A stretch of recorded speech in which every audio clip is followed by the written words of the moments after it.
Bonsoir, nous sommes le lundi 2 mars, il est 17h30 à Moscou, 15h30 en France. Et me voici de retour. Me voici de retour pourquoi? Parce que le président Chenesso est en France, Pavel Chinsky est en Amérique du Sud, Nicolas Ducret est en Afrique. Bref, personne n'est là. Donc, il ne reste plus que moi. Donc, ils sont allés me rechercher, me retrouver dans mon trou pour que je réapparaisse et vienne, voilà, faire ce briefing. Et je suis absolument ravi de vous retrouver. Ça faisait longtemps que je ne vous avais pas vu, même si j'écoute bien évidemment toujours tous les briefings qui sont faits, soit chez moi, soit ici. Nous sommes donc en compagnie de Arnaud, qui lui aussi n'est pas à Moscou pour l'instant, mais va revenir prochainement, et de Igor, qui a retrouvé sa voix. Donc c'est formidable parce qu'on va au moins avoir aujourd'hui, entendre la douce voix d'Igor, mais avant d'entendre la douce voix d'Igor, on va commencer par celle d'Arnaud, qui n'est pas moins douce. Arnaud, c'est à toi. Merci beaucoup, Emmanuel. Bonjour à tous. Quelques mots d'économie pour commencer avec des chiffres. Le produit intérieur brut de la Russie qui a reculé de 3,2% en glissement annuel au mois de janvier, après une baisse de 4,2% en décembre. Parmi les secteurs qui tirent l'activité, la construction et la restauration. De la vie générale, l'activité, enfin le PIB devrait revenir en zone positive au deuxième trimestre, peut-être au troisième. En tout cas, on constate que le recul ralentit en fait.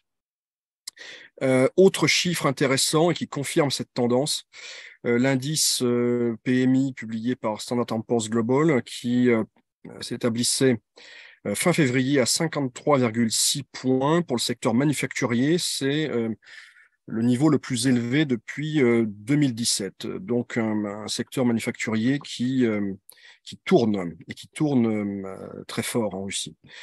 Enfin, quelques mots sur Deripaska, Oleg Deripaska, le patron de Rusal, qui, après avoir été silencieux pendant quelques mois, a de nouveau fait des déclarations tonitruantes depuis le forum économique de Krasnoyarsk. Il a appelé à mettre un terme à ce qu'il appelle le capitalisme d'État. Il a appelé à diviser par 2, voire 3, les effectifs de la fonction publique, diviser par 2 le nombre de siloviki, c'est-à-dire les membres des forces de l'ordre, des services, des structures de force. Il a également estimé que la situation serait tendue jusqu'en 2025. Il n'a pas exclu que la Russie, je cite, soit à court d'argent en 2024. Donc des déclarations qui feront sans doute du bruit. Il en a déjà fait beaucoup. Il fait partie de ces oligarques de premier plan qui peuvent se permettre de sortir des clous et de dire des choses qu'on n'entend pas ou peu par ailleurs. Enfin, quelques mots de politique intérieure avec la Douma d'État qui devait examiner aujourd'hui plusieurs amendements au code pénal et au code des infractions administratives. C'est le président de la Chambre basse du Parlement, M. Volodine, qui a révélé cette information. De quoi s'agit-il? Il s'agit d'une part d'étendre l'application de l'article sur la discréditation des forces armées aux volontaires, c'est-à-dire en réalité aux membres de Wagner. Donc les critiquer pourra valoir des peines de prison, et les peines de prison encourues au titre des articles concernés pourraient être durcies et ça pourrait aller jusqu'à 15 années de réclusion criminelle. Donc on voit que des paroles peuvent être condamnées plus lourdement que des actes criminels, en particulier des homicides. Voilà où on en est aujourd'hui, 2 mars en Russie. Merci Arnaud. Les déclarations de Deripaska sont intéressantes, effectivement. On va voir quelle va être la réaction de Moscou. Igor, tu as plein de choses à nous dire, paraît-il, aujourd'hui. Et notamment, tu vas nous parler de M. Loukachenko, je sais qu'il est en Chine, mais tu as d'autres choses. Merci Manuel, effectivement. Bonjour à tous. Alors, j'ai un peu retrouvé ma voix, mais c'est toujours pas idéal. Donc, je m'excuse par avance pour pour le résultat. Alors, commencer par un petit point sur l'aide militaire à l'Ukraine, même si jamais on n'est plus dans le tumulte de l'actualité qu'on a pu connaître en janvier et en février. Cela dit, il y a eu des déclarations de M. Borrell, au représentant de l'Union européenne pour les affaires étrangères, qui a posé une idée sur la table en expliquant qu'il faudrait prélever 1 milliard d'euros de la facilité européenne pour la paix afin de financer la production de 250 000 obus, 255 mm. Vous savez que c'est le calibre le plus recherché pour l'artillerie pour l'Ukraine. Excuse-moi, je t'interromps, mais il veut retirer 1 milliard de quoi? Alors, je vais préciser la facilité européenne pour la paix. Alors, bon, ça peut sembler contradictoire, mais qu'est-ce que c'est que la facilité européenne pour la paix? C'est un fonds, en fait. C'est un fonds qui a été doté de 5,7 milliards d'euros pour la période 2021-2027. Donc, 2021 avant le conflit, ils avaient budgété ça. Donc, 5,7 milliards qui arrivent d'où? En fait, les États, les 27 pays membres de l'Union européenne, mettent de l'argent proportionnellement à leur PIB. Ce qui fait que les 3 plus gros contributeurs sont logiquement l'Allemagne, l'Italie, la France. Et puis les autres arrivent à la file. Et avec une exception, c'est que dans ce fonds-là, depuis qu'on en fait usage pour aider militairement l'Ukraine, puis que les Européens, en fait, utilisent cet argent pour aider militairement l'Ukraine, il y a des pays comme Malte, l'Autriche ou l'Irlande qui ont expliqué qu'ils ne voulaient pas voir l'argent qu'ils ont mis dans ce fonds utilisé pour financer l'aide militaire à l'Ukraine. Voilà, il y a quelques exceptions. Il y a déjà sur ces 5,7 milliards, 3 milliards et demi qui ont été pris pour apporter une aide militaire à l'Ukraine sous différentes formes. Et là, M. Borrell suggère de prendre encore 1 milliard pour produire 250 000 obus pour aider les Ukrainiens. Sauf que bon, ça pose. Alors, cette proposition va être étudiée apparemment à Stockholm le 7 mars lors d'une réunion des ministres, de la Défense des 27 pays. Si jamais elle est validée, il se posera quand même un problème de production, parce que où est-ce qu'on va produire? Avec quelle capacité on va produire 250 000 obus? Voilà. Il y aura une décision politique qui pourra être actée, mais ensuite il faudra la transformer, et ça, il faudra trouver des solutions. Voilà. Donc ça, c'est un premier élément. Deuxième élément, c'est la Slovaquie, qui considère la possibilité de transférer à l'Ukraine 10 de ces 11 MiG-29, sachant qu'elle va en garder un pour le mettre au musée, et qu'elle compte en fait couvrir ses besoins en aviation, parce qu'elle a plus d'aviation en réalité, acheter des F-16 aux Américains, enfin est en discussion avec Lockheed Martin à ce sujet-là. Je passe à l'actualité en Asie centrale, puisque le secrétaire d'État américain Anthony Blinken s'est rendu en tournée en Asie centrale mardi et mercredi. Il était d'abord à Astana mardi, puis à Tashkent mercredi, où il a rencontré Monsieur le président Kazakhstan et M. Tokayev, et ses homologues des 5 pays d'Asie centrale, donc on a dit Kazakhstan, Ouzbékistan, Kirghizistan, Turkménistan et Tadjikistan, pour discuter du contexte international, discuter évidemment de la crise en Ukraine et de l'influence de la Russie et de la Chine, les 2 principaux compétiteurs géopolitiques de Washington en Asie centrale. Qu'est-ce qu'il faut retenir de cette visite? Les déclarations de M. Blinken, qui a assuré ses homologues que Washington que Washington les soutenait quant à leur souveraineté, leur intégrité territoriale et leur indépendance. Fin de citation. Et M. Blinken est arrivé avec une enveloppe de 25 millions de dollars pour le développement économique de la région Asie centrale, qui s'ajoute à 25 millions qui avaient déjà été débloqués en septembre dernier, donc en tout 50 millions pour le développement économique de la zone. Là-dessus, M. Blinken a poursuivi son périple en Inde pour participer au G20, et donc c'est la 3e information que je veux développer, le G20 des ministres des Affaires étrangères qui s'est tenu aujourd'hui à Delhi, en Inde. Alors, M. Blinken a saisi l'occasion pour redemander une nouvelle fois à la Russie de mettre un terme immédiatement au conflit. Et deuxièmement, il a appelé à la prolongation du deal céréalier. Vous savez qu'on avait déjà parlé lors de séances précédentes que, à l'heure actuelle, ce deal serait en fait menacé de ne pas être prolongé au-delà du 18 mars. En tout cas, la Russie a jusqu'à présent fait savoir qu'elle n'y trouvait plus son compte et que par conséquent, elle ne pourrait ne pas le reconduire. Alors, qu'est-ce qu'il faut retenir de ce G20 ? Que messieurs Blinken et Lavrov, qui ne se sont plus parlé depuis le déclenchement de l'opération spéciale il y a 1 an, se sont non seulement croisés à Delhi, mais se sont entretenus brièvement 10 minutes en marge donc de la réunion des ministres des Affaires étrangères, et que d'autre part, comme pour le G20 des ministres des Finances qui s'est tenu la semaine dernière, il n'y a pas eu de communiqué final. Les participants ne sont pas parvenus à se mettre d'accord sur le phrasé. Il y a seulement eu ce qu'on appelle un outcome document, c'est-à-dire un document où vous avez en tout 24 points et chacun va dire ça je valide, ça je valide pas, ça je valide, ça je valide pas. Bon. Et sur ce outcome document, bon, on peut dire différentes choses, je ne vais pas vous le restituer, mais en gros, ce qu'il faut retenir, c'est que les Chinois et les Russes ont critiqué, je cite, le chantage et le langage de la menace pratiqué par l'Occident, fin de citation, donc en guise de conclusion de ce G20 des ministres des Affaires étrangères. C'est donc l'Inde qui préside le G20 cette année, en tout cas jusqu'à novembre 2023. Donc pour l'Inde, c'était un peu un numéro d'équilibrisme, puisque on sait que l'Inde n'a pas voté la dernière résolution de l'Assemblée générale des Nations unies qu'Arnaud a analysé lundi, qui appelle à la Russie à retirer immédiatement ses troupes d'Ukraine et à cesser les hostilités, selon le document. L'Inde s'est abstenue, elle a pris part au vote, mais s'est abstenue. On sait que jusqu'à présent, elle n'a pas condamné l'opération spéciale, qu'elle a acheté à des tarifs fort avantageux du pétrole et du brut à la Russie, mais d'un autre côté, elle a besoin des Occidentaux, des États-Unis, pour endiguer l'influence de la Chine dans la zone de l'océan Indien, et par conséquent, elle est obligée de ménager les deux camps. D'ailleurs, pour revenir un instant sur l'Asie centrale, les 5 pays d'Asie centrale que M. Blinken a visités, aucun de ces pays n'a non plus voté la résolution la semaine dernière.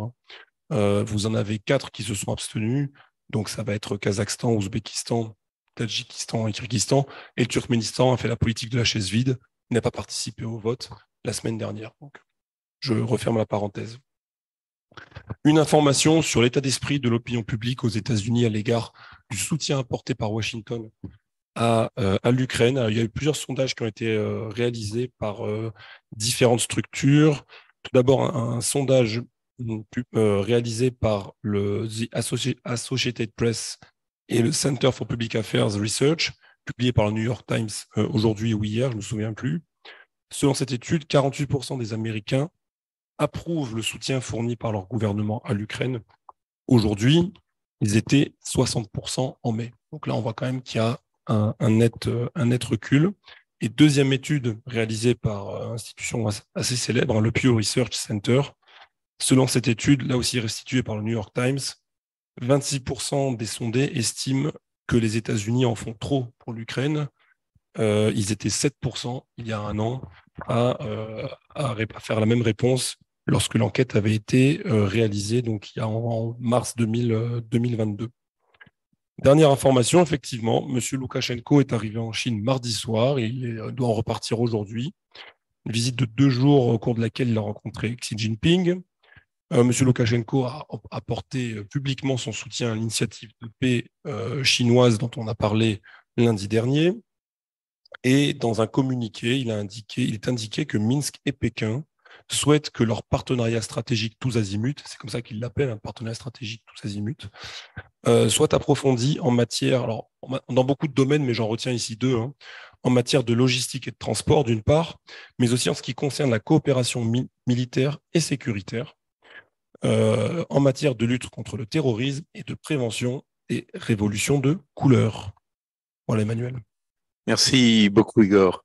N'hésitez pas à poser des questions, on en a quelques-unes, mais pas beaucoup. Donc, mais j'en ai une première, Igor. Le G20, où ils n'ont pas été capables de se mettre d'accord sur un communiqué commun, j'imagine que je les vois mal pouvoir le faire dorénavant. Le G20 a-t-il toujours un sens ? Il a un sens dans la mesure où ça rassemble toujours les 20 économies qui pèsent plus des 2/3 de la richesse de la planète, ou peut-être 80% du PIB de la planète, 2/3 de la population de la planète. Donc, au niveau de la métrique, j'allais dire, du poids économique et du poids démographique, ça a un sens. On voit que politiquement, il y a une fracture. Il y a une fracture entre les pays de l'hémisphère nord et les pays du sud, qu'on a déjà analysé ici maintes fois, on la voit à l'ONU, on le voit sur les céréales, on l'a vu sur la position des pays à l'égard de l'Ukraine. Bon, ben là, ça se retrouve dans le G20. Et en réalité, la fracture, elle s'exprime sur ce qu'on appelle le wording, le phrasé de ces documents qui est très précis, qui est travaillé par les délégations. Là, en particulier, ce sont les articles 3 et 4 de mémoire de ce outcome document qui posaient problème pour la Russie, mais aussi pour la Chine. puisqu'on y emploie des termes qui sont proscrits ici dans l'espace public en Russie, notamment pour désigner ce qui se passe en Ukraine. Bon, ça, évidemment, ça ne pouvait pas être accepté, mais il y a aussi la perception plus générale de ces pays à l'égard de ce conflit. Je rappelle que la semaine dernière, lorsque c'était le G20 des ministres des Finances, les Indiens ont dit qu'il y a des perceptions différentes, des qualifications différentes et des points de vue différents à l'égard de ce qui se passe en Ukraine, et que la perception occidentale n'a pas, comment dirais-je, n'est pas unilatérale, n'est pas unanime dans ces enceintes-là. Loin de là. C'est intéressant parce que si on a une fracture, comme tu le dis si bien, politique, on risque d'assister à la même fracture économique. C'est-à-dire que les entreprises vont plus pouvoir opérer de façon mondiale de la même façon. Si la fracture s'accentue sur un plan politique, on va avoir je fais un peu d'économie fiction pour l'instant, mais on peut très bien imaginer les entreprises fracturant aussi le monde et opérant de façon différente avec des entités différentes pour pouvoir marcher. Oui, des regroupements régionaux, exactement. Note aussi donc pour la paix, l'Europe donne 1 milliard de son fonds de paix et les États-Unis donnent 50 millions pour le développement de toute la zone Eurasie. Oui. Bon, il a été appelé comme ça, mais une fois de plus, à l'époque, il n'y avait pas de conflit en Ukraine, et je pense que ces fonds devaient être débloqués pour des projets, enfin pour autre chose. Mais dans l'urgence, je pense que c'est un outil qui a été reconverti pour faire du soutien militaire à l'Ukraine, parce que l'argent était déjà, les lignes budgétaires étaient déjà votées, enfin, et par conséquent, c'était plus simple de défalquer là plutôt que de recréer un fonds. Voilà, je pense que c'est pour parer à l'urgence, mais c'est vrai qu'il n'est pas nommé. Et pas forcément très bien nommé. Encore que M. Scholz a expliqué aujourd'hui que atteindre la paix en Ukraine passait par continuer à livrer des armes. Oui, Obama avait dit la même chose lorsqu'il a reçu le prix Nobel de la paix, que la paix pouvait se faire qu'avec la guerre. Ouais. On a une question qui pourrait t'intéresser, Arnaud. On nous demande des nouvelles de Bryansk depuis ce matin. Alors, il faut peut-être expliquer 2 minutes Bryansk. Alors, Bryansk, tout d'abord, c'est une ville de l'ouest de la Russie, située, enfin la région est située aux confins de la Biélorussie et de l'Ukraine. Alors, que s'est-il passé ce matin? À vrai dire, on ne sait pas. C'est pour ça qu'on n'en a pas parlé, entre autres, parce que ce n'est pas clair. À cette heure, on est sûr qu'il s'est passé quelque chose. Le gouverneur de la région fait état de 2 victimes. Il y a eu également des blessés, dont une fillette d'une dizaine d'années. Vers 10 heures du matin, il y a eu des dépêches, il y a eu des communications sur les réseaux sociaux à propos tout d'abord d'un groupe de saboteurs ukrainiens qui seraient entrés sur le territoire russe. On a évoqué brièvement, mais une prise d'otage à l'échelle d'un village, la destruction d'infrastructures énergétiques, et puis nouveau coup de théâtre. Enfin, ça a fait les gros titres. Il y a eu un emballement. Certains ont même évoqué la convocation d'une session extraordinaire du Conseil de sécurité nationale russe. Et puis, au bout d'une heure ou deux, d'abord, les forces de l'ordre russes ont perdu la trace de ce groupe. Monsieur Peskov a dit que le Conseil de sécurité se réunirait demain, c'est-à-dire vendredi, de façon assez normale. Et il y a beaucoup de versions différentes qui circulent. On évoque un groupe russe opérant depuis l'Ukraine. Donc je reste très prudent parce que les faits ne sont pas clairs. Ça peut être un coup fourré, ça peut être une provocation ukrainienne, ça peut être quelque chose d'autre. Qui pourrait justifier un changement de statut juridique de l'opération militaire spéciale, entre guillemets. On ne sait pas très bien. Il s'est produit quelque chose qui peut-être a fait pchit, à suivre. Là, ce qu'on sait à ce stade, c'est que le président Poutine a qualifié ce qui s'est passé ce matin d'acte terroriste. Il a dit plus, voilà. Donc, c'est en lien avec ce que Arnaud vient d'expliquer, qu'il pourrait y avoir une modification de certains états de fait dans certains territoires frontaliers, Mais on en saura certainement plus demain, en fait, sur quelles décisions seront prises. Et effectivement, on a eu un emballement sur les réseaux sociaux avec des correspondants de guerre qui sont particulièrement, comment dirais-je, suivis et populaires, qui ont commencé tout de suite à faire caisse de résonance autour de cet événement et à adopter un récit très très dur, encore plus dur qu'il ne l'est d'habitude. Et voilà, mais une fois de plus, c'est la spécificité de ces réseaux sociaux, ça s'emballe très vite, ça retombe très vite aussi. Et on n'est pas souvent dans la mesure, on est au contraire souvent dans l'émotionnel. Donc attendons de voir demain ce qui va être dit et potentiellement décidé à l'occasion de cette session du Conseil de sécurité. Ce qu'il faut peut-être rappeler aussi, c'est que Vladimir Poutine est intervenu il y a quelques jours devant la direction du Service fédéral de sécurité, le FSB, qui, je le rappelle, exerce la tutelle sur les gardes frontières. Et parmi les priorités assignées par le président au Service fédéral de sécurité figurait la protection des frontières et les entraves aux éventuelles opérations de pénétration sur le territoire national. Donc ce n'est pas effectivement du meilleur effet. Merci Arnaud, merci Igor pour ces explications. Alors sur un thème complètement différent, on a eu deux questions sur notre hotline pour lesquelles on n'a pas forcément les réponses, mais on va les creuser. La première est: y a-t-il encore une convention de non-double imposition entre la France et la Russie? Le dernier tour de sanctions menace-t-il cette convention? Alors, bon, pour répondre, oui, il y a une convention de non-double imposition qui existe toujours, mais c'est une bonne question de savoir si le dernier tour de sanctions menace cette convention. Je ne pense pas que le dernier tour de sanctions la menace, mais ce qui est arrivé entre-temps, c'est qu'on a mis la Russie sur la liste des pays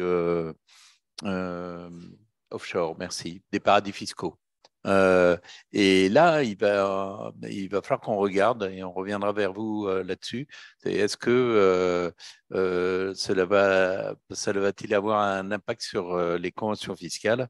Je pense elles vont toujours fonctionner pour les individuels et voire pour les entreprises françaises présentant ici, mais il faut voir dans quelle mesure certaines clauses peuvent être remises en question. Donc, c'est pas une réponse simple. La seconde question que nous avons, c'est: savez-vous si les restrictions bancaires pour les non-résidents, achat d'actions, ouverture de comptes brokers russes, vont être prolongées au-delà de mars 2023? Je le pense, mais je n'en sais rien non plus. Donc, c'est une question que l'on va poser à nos amis banquiers. Voilà, et on va regarder. Donc, à ces deux questions-là, on fera des réponses un peu plus longues la fois prochaine. On a une autre question aussi sur un vieux thème. On nous demande de faire un point sur les contrôles renforcés à l'arrivée des Français en Russie. On nous demande s'il y a toujours des problèmes et s'il y a toujours des problèmes pour les avions en provenance de Belgrade. Alors non, en fait, maintenant, il est très facile de rentrer en Russie. Vous savez, les gens passent donc soit par Istanbul plus fréquemment, par Yerevan, par les Émirats arabes unis et éventuellement par Belgrade. Alors les avions de Belgrade avaient toujours des alertes à la bombe. Ça, on a connu ça il y a un an et ça a duré pendant plusieurs mois. À ma connaissance, il n'y a plus d'alerte à la bombe. Et les avions volent toujours. D'abord, il n'y a qu'un avion qui est même, j'allais dire quotidien, mais il n'est pas quotidien. Par contre, l'arrivée à Sheremetyevo, parce qu'il arrive à Sheremetyevo, là est assez simple. Et on n'entend plus du tout parler de problèmes avec les avions pour les Français rentrant en Russie. Et précise, on avait une conférence ce matin où on nous expliquait qu'il y a eu très peu de touristes cette année en Russie, ce qu'on peut comprendre des éléments. En revanche, il y a toujours des hommes d'affaires qui viennent régulièrement.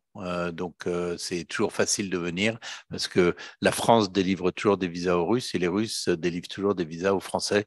Donc, vous n'avez pas de difficulté particulière pour venir, sinon on est obligé de faire une halte quelque part. Donc, voilà. Et je n'ai plus d'autres questions. On a été trop clair, exactement. Vous avez été parfait. Alors, si on nous demande, des compagnies aériennes chinoises vont-elles avoir des vols Moscou-Europe? Non. Ça, j'en doute. Parce que vous avez déjà les compagnies aériennes chinoises volent sur Pékin, enfin volent sur la Chine, bien évidemment, de Moscou. Mais les compagnies aériennes européennes sont furieuses parce que, évidemment, lorsque une compagnie aérienne chinoise vient en Europe, c'est 12 heures. Lorsqu'une compagnie européenne va en Chine, elle est obligée d'éviter la Sibérie, elle ne peut plus survoler la Russie et ça lui prend 16 heures, donc 4 heures de plus. Outre le coût du kérosène qui est reflété dans le prix des billets, bien évidemment, c'est 4 heures de plus que les hommes d'affaires n'ont pas nécessairement envie de faire et les compagnies aériennes européennes ont peur de perdre leur marché sur l'Asie. Donc, jamais elles ne laisseront l'Union européenne autoriser des vols Moscou-Europe. On nous demande, à part le liquide, comment payer si on est touriste si on est touriste en Russie, pardon. Mastercard et Visa sont-ils toujours offline? Absolument. Non, c'est que le liquide. Si vous venez de France et que vous n'avez pas de compte en banque ici, ce n'est que le liquide. Il y a pas d'autre solution. Sinon, trouver des amis ici qui peuvent vous donner des roubles et vous faire un virement à qui vous faites un virement en Europe. Mais il n'y a pas d'autre solution que d'avoir effectivement du liquide. Ben voilà, je crois qu'on a répondu à toutes les questions. Donc, il ne reste plus qu'à vous remercier. Notre prochain Zoom aura lieu lundi prochain. Lundi prochain, je fais une conférence à la HSE, la High School of Economics. Donc, je ne pourrai pas être avec vous, mais c'est Anne Coldefi qui nous regarde à l'heure actuelle, qui modérera cette table parce que nos autres amis Gilles, Pavel et Nicolas seront toujours en vadrouille. Et vous me retrouverez le jeudi 9 mars, où je reviendrai avec grand plaisir, voilà, avant que Gilles ne retourne le lundi suivant. Donc, merci beaucoup, merci à vous. Tenez bon et la CCI France-Russie reste à vos côtés. Merci.